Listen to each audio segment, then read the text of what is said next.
ای کسی که سلاح بر شانه داری، به نام مجاهد هستی، 20 سال به افتخار میگویی که من در مقابل آمریکا و بزرگترین قدرت‌های دنیا زدم.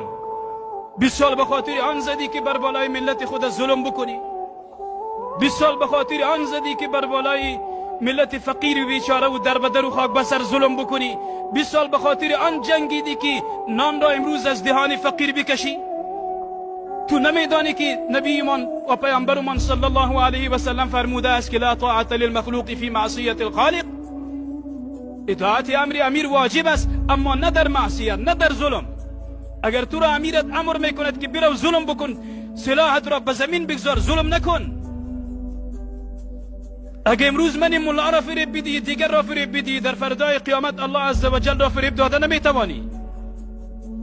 اگر امیرت امر کرد که برو مسلمان را بکش، مسلمان میکشی. اما قدر علم نداری، اما قدر عقل نداری که این معصیت است، نباید که در معصیت فرمان برداری امیرت را بکنی.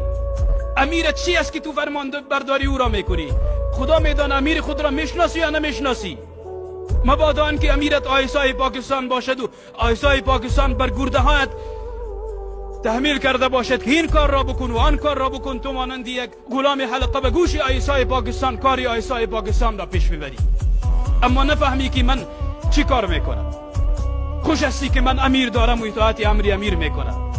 عقل خودت را در کار بیانداز، از منطق انسانی خودت کار بگیر، از علمی که الله عز و جل برایت داده از کار بگیر.